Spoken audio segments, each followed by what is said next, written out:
Okay, so this is going to be a translation and a discussion of the 2025-2026 project passage in poetry, the Ruodlieb. And as you can see here and read for yourself, it is a medieval poem written by some anonymous German monk that is going to be detailing Ruodlieb, a medieval knight who is going off onto all kinds of explorations and exploits and so forth and so on.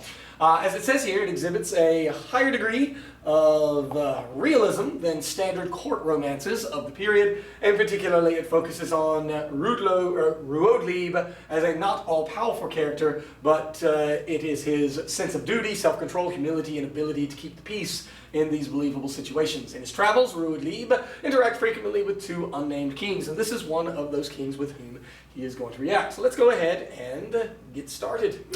So, starting in line 1, the king, a present active participle from the verb poskal poskare poposki, meaning to demand. So the king, demanding, and for tabulam, it is a chessboard. And so, demanding a chessboard, he orders, in the present tense, yubeare, a chair to be placed opposite to himself. And so therefore he is setting up a situation whereby he's going to be able to play this chess. And he orders, again, present verb, me to sit down in full crow. And they tell us in the notes that full crow is the equivalency of lecto. So on a couch, contra se.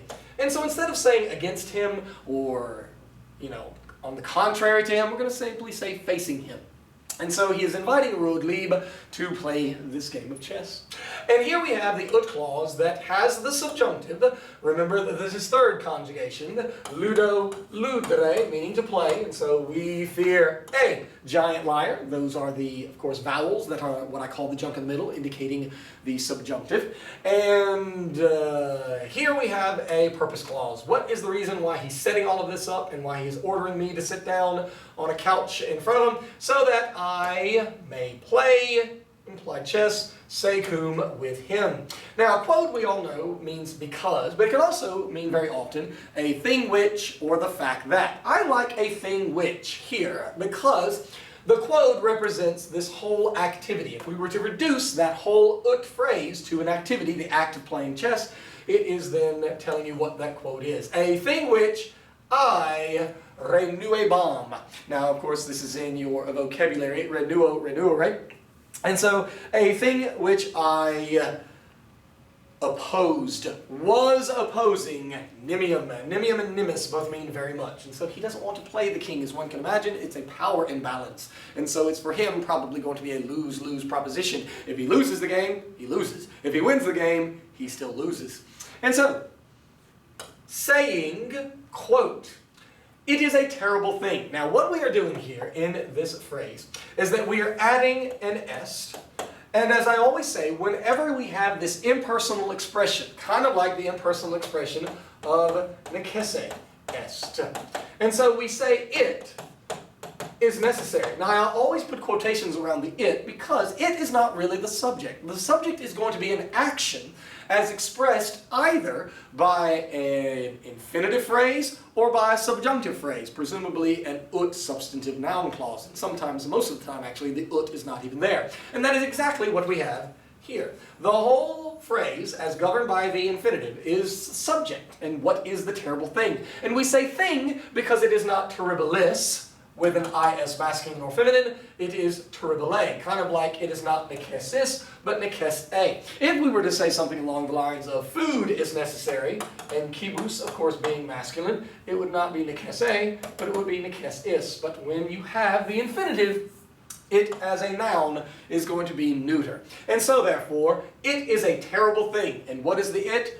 That a miserable one. In other words, a commoner, somebody of Ruodlieb's status, to play with the king. And so for him, he's recognizing it as a lose-lose situation because the king is so much more powerful and there is no equality or balance of power there.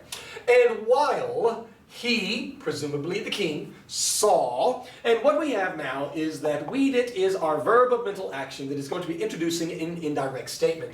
Our indirect statement, remember, is going to have an accusative subject, that would be the me, and our infinitive verb audeare, which, remember, is a semi-deponent, in which, of course, the principal parts, audeo, audeare, And so it looks normal, and in the green tenses, that being present tense, imperfect tense, future tense, they are going to look active and translate actively, but it is semi-deponent in that the third principal part is ausis sum. And so therefore, its perfect, its pluperfect, and its future perfect will look passive, in which it will have the perfect passive participle in the various forms of the verb to be, but still translate actively.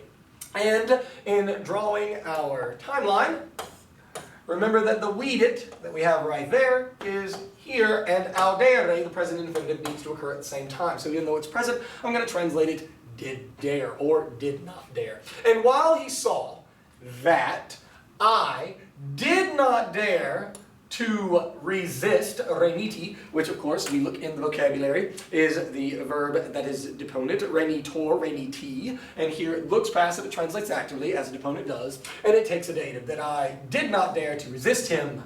I praised, and not translating ludere as to play, but here we are treating it as almost as though it were a gerund. And so I praised playing. And so what we are learning here is that indeed, Ruodlieb, by these two words, tells us that he likes playing chess. He just doesn't like the idea of playing chess with the king. And so presumably that would be one of the reasons as to why the king would have asked Ruodlieb to play chess, is that he is recognized as being a good chess player. As we can see, I, Ruodlieb, have praised the act of playing. I, another present active participle, desiring to be overcome, to be defeated by him. And so therefore he is saying that, yeah, I'll play the king maybe, but I do not want to win against the king because that might make him mad, as it were. Nevertheless, winky is your present active, or present passive infinitive from winco, winkere.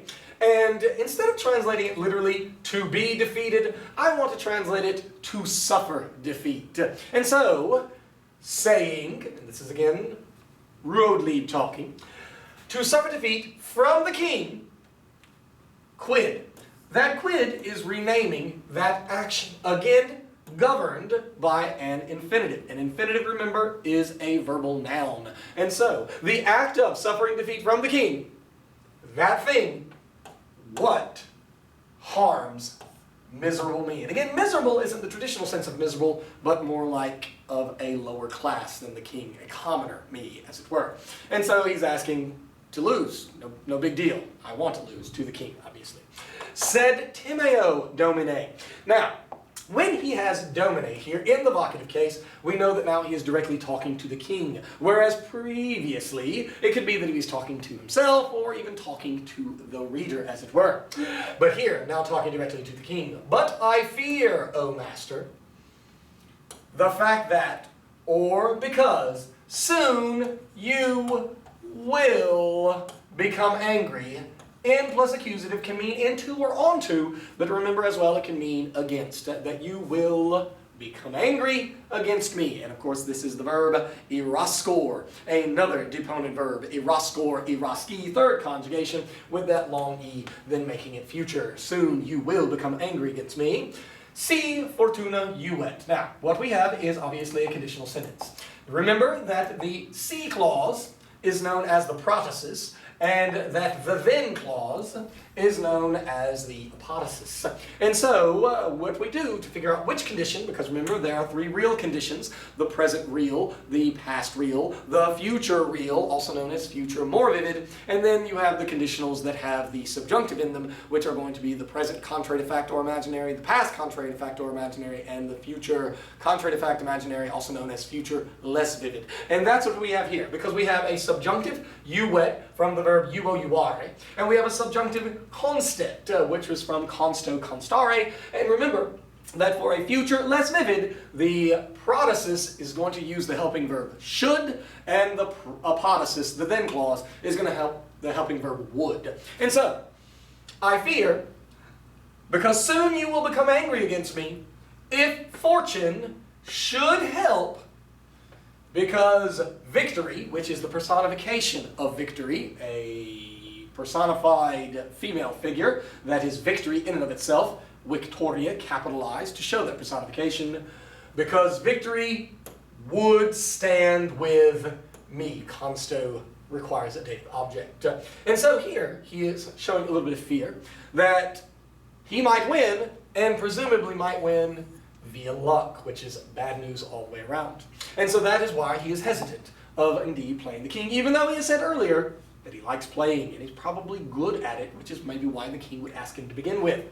Now, in the notes, it tells us on this next line that our gerunds, subrindendo and jocando, are the equivalency of a present active participle. In medieval Latin, this very often is what you will see, of that you treat them as though they were subridanes and jocandens, or jocans, as it were.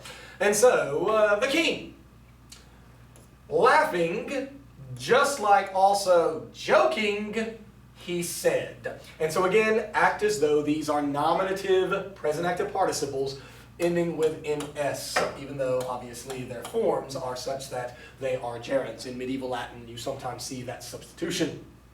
Non opus est. And so this is what the king is going to say in reply. There is not need. Opus est is almost the same as necesse est. It is not necessary. There is no need, dear one. And so when Ruodlieb talked to the king, he referred to him in the vocative as domine, but here now the king is calling him dear one, trying to obviously put him at ease and make his mind not so worried. There is no need that, and so we're missing the ut that would be here, that you fear from werior, wereri. Remember that re has that alternate ending for ris. And this quid is really aliquid, that you fear anything, and super is just the equivalency in the medieval Latin of day about this situation. So he's like, you got nothing to worry about. There is no need, dear one, that you fear anything about this situation. Now, what we then have in the next line is going to be yet another conditional statement. And here we have an option, because what you will find is that that letter right there might be the A of we fear a giant liar, but also remember it could be a long E, in that long E plus M equals AM. And so if it is the E, what we would have is the protasis of a future more vivid and the apodosis of that future more vivid, because that could be an E. If they are actually present subjunctives A's of we fear a giant liar, then it would be a future less vivid. Now, for a future more vivid, it translates if the subject verbs at some point applied in the future, then the subject will verb at some point in the future. But remember, if it were to be interpreted by us as being a future less vivid, it would be should and then would. My class has chosen to treat them as a more vivid, and so that's what I'm going to do here. And so he says, if I never win, at some point in the future implied, hout. Now, hout is the equivalency of howd. And for my students, I tell to them that indeed, the definition of howd is known. And the reason I write it so big and boldly is that it merely means more than just not. It means not at all. It is a harsh not. And so therefore, he says, if I never win at some point in the future, then not at all will I become. Now, fiam, remember, is from the verb fio, fieri, factus sum, which is the passive of facio, facere, feci, factus. And so whereas facio means to do or to make, this is going to mean to be made, to be done, to become, to happen, even to go down, as it were. And so therefore, we're going to use become. I will not at all become more angry. They tell us in the notes that comocior, or in the vocabulary, I think, is the equivalency of aratior. But said, and this line is a little tricky, so let's pay close attention to what's going on here. We start with noskos, which is comes from nosko, noskere. And in this subjunctive, independent form, remember I'll always have the convention of underlining in blue my independent clauses that can stand on their own. It is going to be what we know of as the jussive subjunctive. But, may you know, let you know, and then we have quam de stricte, how seriously, volo, I want.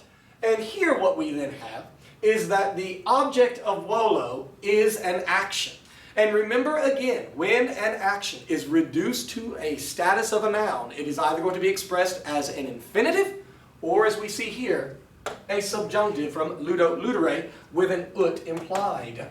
How seriously I want that you play with me. And so he's letting Ruodlieb know, I am serious. I need us to play this match. And again, I think that this gives emphasis of the fact that perhaps Ruodlieb is pretty good. This is why the king wants to play him. For Nam, I want to learn quos ignotos tractus, which unknown, implied unknown to me, moves, as in chess moves, that's what the tractus are, you will make. And so he is wanting to see the new openings, like maybe the king's gambit or the queen's gambit or whatever these moves are that one finds in chess. He, the king, is wanting to learn from Ruodlieb and see what kind of moves Ruodlieb has. Again, I think confirming and bolstering the idea that is assumed in this, that Ruodlieb is a good player. So, the king puts his mind at ease, and immediately the king and I, both of us, ambo, we made a move, traximos, and so it literally means drag or pull, draw, but here it's going to have the sense of we made a move, and we made a move eagerly, studiously, as it were. And so, and here again, we have the just subjunctive. Let the thanks be to you, or not to you, but obviously, let thanks be to her herself, and that her herself is again the personification of victory. Let there be thanks to her herself. Victory has gone, has yielded to me thrice. And so apparently they played 3 matches, and all 3 times Ruodlieb apparently has won, and why the thanks, the gratia, should be then for her, because she has favored him.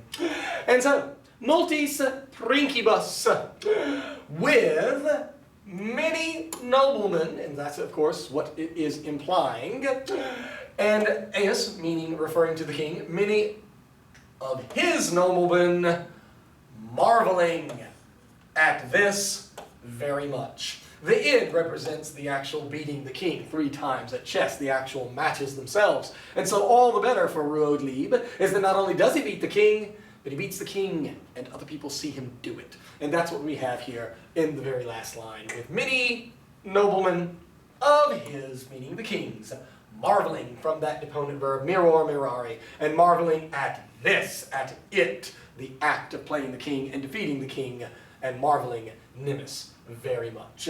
And so therefore, again, keep studying, make sure you know your project passages, and best of luck to everybody. Thanks.